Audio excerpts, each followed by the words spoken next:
Assalamualaikum warahmatullahi wabarakatuh. Perkenalkan, nama saya Masitoh Lubis, peserta Latsar CPNS 2021 angkatan 39. Di sini saya akan memaparkan mind mapping tentang akuntabilitas dan penerapannya di lingkungan instansi saya bekerja.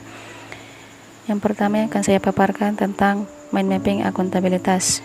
Definisinya, akuntabilitas merujuk pada kewajiban setiap individu, kelompok, atau institusi untuk memenuhi tanggung jawab yang menjadi amanahnya, yaitu menjamin terwujudnya nilai-nilai publik. Aspek-aspek akuntabilitas. Aspek akuntabilitas yang pertama, akuntabilitas adalah sebuah hubungan antara dua pihak, antara individu, kelompok, institusi dengan negara dan masyarakat. Berorientasi pada hasil yang diharapkan berupa para pemerintah yang bertanggung jawab, adil, inovatif, dan hasil yang maksimal.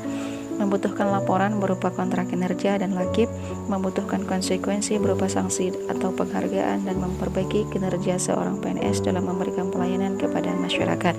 Akuntabilitas publik terbagi dua, yang pertama vertikal, yaitu pertanggungjawaban kepada otoritas yang lebih tinggi, dan yang kedua horizontal, yaitu pertanggungjawaban kepada masyarakat luas. Tingkatan akuntabilitas dimulai dari akuntabilitas personal, yaitu nilai-nilai yang ada pada diri seseorang seperti kejujuran, integritas, moral, dan etika.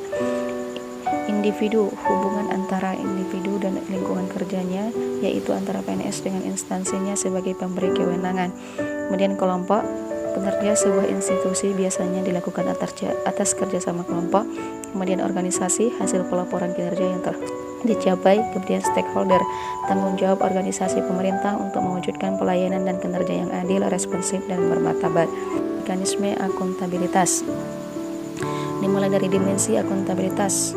Dimensi akuntabilitas adalah ada akuntabilitas kejujuran dan hukum terkait dengan kepatuhan terhadap hukum dan peraturan yang berlaku. Kemudian akuntabilitas proses, apakah prosedur yang digunakan sudah baik dalam hal kecukupan sistem informasi akuntansi, sistem informasi manajemen, dan prosedur administratif.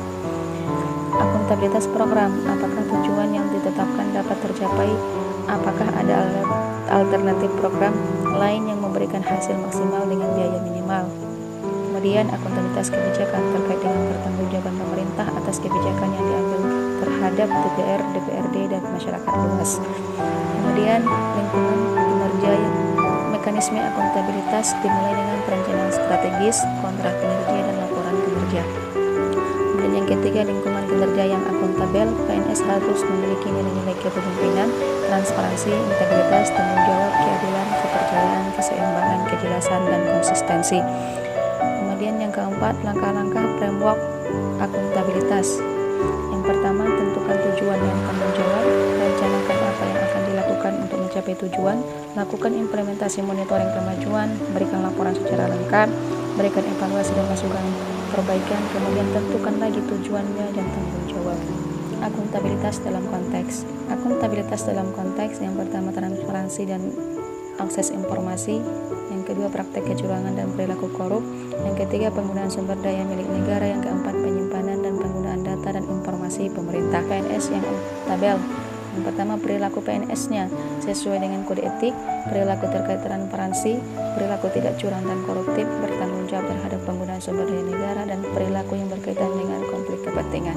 Kemudian yang kedua prinsip profesi ASN.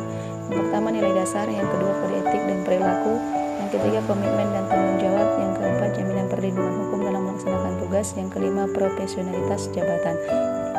Nilai-nilai akuntabilitas yang dapat diterapkan di instansi saya bekerja, yang pertama kepemimpinan, dimulai dengan memimpin diri sendiri, contohnya seperti datang ke sekolah tepat waktu. Yang kedua integritas, melaksanakan kegiatan pembelajaran sesuai dengan rancangan kegiatan pembelajaran. Yang ketiga transparansi, membuat laporan kegiatan belajar siswa secara transparan.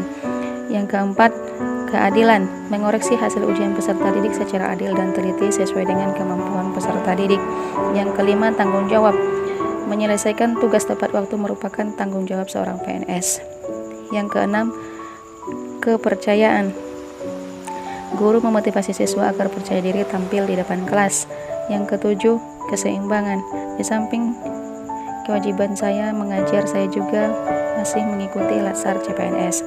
Yang kedelapan, kejelasan. Menyusun RPP dan perangkat pembelajaran akan mempermudah dan memperjelas arah dari pembelajaran yang akan dilakukan. Yang kesembilan, konsisten. Melakukan absensi setiap hari kerja merupakan perbuatan yang konsisten dalam melakukan absensi setiap hari kerja. Sekian dan terima kasih. Assalamualaikum warahmatullahi wabarakatuh.